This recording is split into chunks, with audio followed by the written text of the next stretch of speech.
কতটুকু মানতে পারে, এটা আমি আল্লাহ পাক রব্বুল আলামিন দেখতে চাই। তিনি দেখতে চান যে আমাদের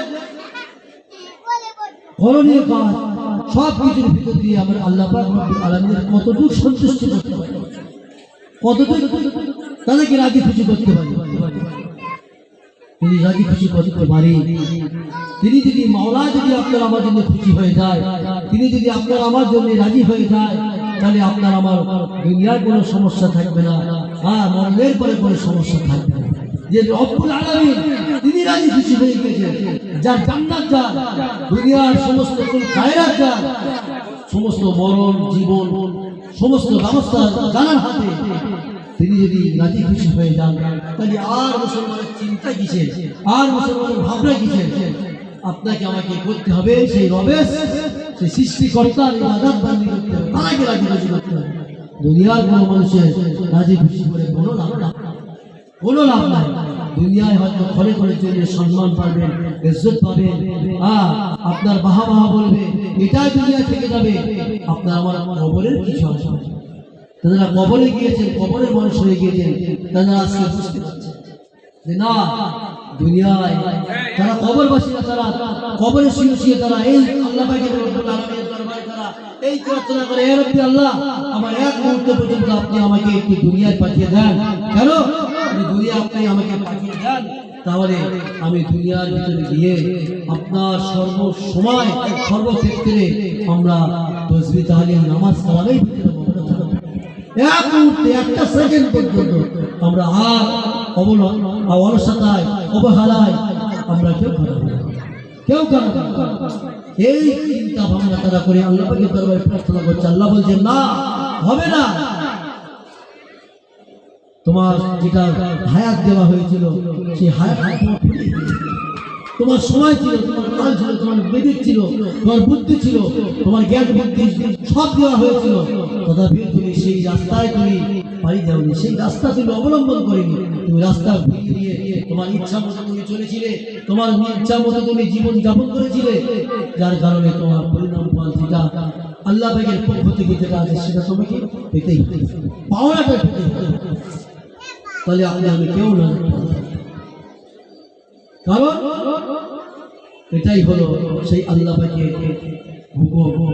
আল্লাহ পাকের ওয়াদা হলো সত্য, তিনি চাইলে আপনাকে আমাকে ক্ষমা করে দিতে পারেন। ওই জন্য আপনাকে আমাকে তওবা করতে হবে, তুবু ইলাল্লাহি তাওবাতান নাসুহা, খালেস নিয়ে তওবা করতে হবে, সাচ্চা দিয়ে তওবা করতে হবে, একেবারে অন্তর শুদ্ধ অন্তর নিয়ে তওবা করতে হবে। তওবা করে আল্লাহ পাকের দিকে ফিরে আসতে হবে যে না আল্লাহ, এতদিন আমি নামাজ পড়তে পারিনি, আজ থেকে আমি নিয়ত করলাম আমি নামাজি হয়ে যাব, আমি নামাজ পড়বো, 5 ওয়াক্ত নামাজ আমি পড়বো, একটা মাস ফরজ রোজা আমি রাখবো, আমি দান খয়রাত সাদকা করবো, আমি সৎ পথে চলবো, হালাল রুজি খাবো, হারাম থেকে আমি বাঁচবো, এই সমস্ত ফিকির করা, এর সঙ্গে সঙ্গে আপনাকে আমাকে তওবা করতে হবে যে না, যা জীবন জিন্দেগিতে যা অপরাধ করে ফেলেছি, জীবন জিন্দেগিতে যা ত্রুটি বিচ্ছিন্ন করে ফেলেছি, আর নয় ফিরে আসবো আল্লাহর দিকে ফিরে আসবো। কেন আল্লাহ পাকের হুকুম 5 জায়গা নামাজ, সেদিকে আপনাকে আমাকে ফলো করতে হবে। আল্লাহ বলছেন কেউ যদি জান্নাতে যেতে চায়, জান্নাতে, আমরা মুসলমান হিসেবে আমরা সকলেই আশাবাদী যে আমরা মুসলমান, আমরা ঈমানদার, আমরা আল্লাহর জান্নাতে যাব। প্রত্যেক মানুষের ইচ্ছা, সুখের জায়গা কেনা চায়, শান্তির জায়গা কেনা চায়, প্রত্যেক বান্দা বান্দির সকলেরই ইচ্ছা। আল্লাহ বললেন যদি তোমরা জান্নাতে আসতে চাও, তোমরা যদি আমার জান্নাত পেতে চাও, তোমরা যদি আমার জান্নাতের অধিকারী হতে চাও, জান্নাতের চাবিটা তোমরা নিয়ে এসো। জান্নাতের চাবি কি? আসসালাতু ইফতাহুল জান্নাহ। রাসূল বলেন আসসালাতু ইফতাহুল জান্নাহ, জান্নাতের চাবি হলো নামাজ। জোরে বলি সুবহানাল্লাহ। জান্নাতের চাবি হলো নামাজ। নামাজ বিহীন আপনার আমার জান্নাত মিলবে না। আল্লাহকে সন্তুষ্টি করতে হবে, আল্লাহকে তার সন্তুষ্টি করতে গেলে রুকু করবার সঙ্গে রুকু করতে হবে, সিজদা করবার সঙ্গে সিজদা করতে হবে। ওয়ারকাউ ওয়াসজুদু ওয়া'বুদু রাব্বাকুম ওয়াফআলুল খায়রা লাআল্লাকুম তুফলিহুন। রুকু করবার সঙ্গে রুকু করতে হবে। মসজিদ, আল্লাহর ঘর মসজিদ আছে, রুকু করছে মানুষ, জামাত বাঁধতে হবে, নামাজ পড়ছে, তাদের সঙ্গে সামিল হতে হবে, যেতে হবে সেখানে। বাড়ি বসে থাকবেন, বাজারে থাকবেন, হাটে থাকবেন, ভয় ভয় করবেন, জান্নাত মিলবে? মরে গেলে পশু পাখি যেমন, জানোয়ার জীব জন্তু যেমন হয়, পরিণাম ফল যেমন হয়ে যায়, আপনার আমার পরিণাম ফল ঠিক তদরূপ হয়ে যায়। আল্লাহর সঙ্গে রাসূলের সঙ্গে যদি সম্পর্ক না থাকে, ওই মুসলমানের কোনো দাম নেই। আল্লাহ পাক রব্বুল আলামিন তিনি বলছেন, ওয়ালা তামুতুন্না ইল্লা ওয়া আনতুম মুসলিমুন, তোমরা ততক্ষণ পর্যন্ত মরো না ততক্ষণ পর্যন্ত যতক্ষণ পর্যন্ত তোমরা পরিচিতভাবে মুমিন মুসলমান না। তাই সেই মুমিন মুসলমান হতে গেলে আল্লাহ পাকের হুকুমটাকে মানতে হবে, রাসূল করিম সাল্লাল্লাহু আলাইহি সাল্লামের আদর্শকে মানতে হবে। আল্লাহর হুকুম হলো নামাজ, নামাজটা আপনাকে আমাকে কায়েম করতে হবে। নামাজ যদি আপনি প্রতিষ্ঠিত করেন, নামাজ যদি ৫ ওয়াক্ত নামাজ যদি আপনি আমি আদায় করতে পারি, তাহলে আপনার আমার দিল মন অন্তরটা পরিষ্কার পরিচ্ছন্ন হয়ে যাবে। রাসূল করিম সাল্লাল্লাহু আলাইহি সাল্লাম তার সাহাবায়ে কেরামদেরকে বলছেন যে, আমার সাহাবায়ে কেরামরা, কোনো একটা মানুষ তার বাড়ির সামনে পুকুর আছে, পুষ্করিণী আছে, সেই পুষ্করিণীতে পুকুরিতে ও দৈনন্দিন সেই মানুষটা যদি 5 বার যদি সে গোসল করে, শরীরটা যদি সে ধৌত করে, সেই মানুষটার শরীরে আর কোনোদিন কোনো সময় যেন ময়লা অপবিত্রতা থাকতে পারে না। কে বলছেন? রাসূল বলছেন, অপবিত্র থাকতে পারে না। তদ্রূপ কোন ব্যক্তি যদি, কোন আল্লাহর বান্দা বান্দি যদি 5 ওয়াক্ত নামাজ যদি উঁচু করে পাক পবিত্র হালাতে আল্লাহ পাকের হুকুমকে মেনে নিয়ে 5 ওয়াক্ত নামাজ যদি সে কোন আল্লাহর বান্দা বান্দি যদি আদায় করে, আল্লাহ রাসূল বলছেন সেই ব্যক্তিটা, সেই মানুষটা পাক পবিত্র হয়ে যায়। জোরে বলি সুবহানাল্লাহ।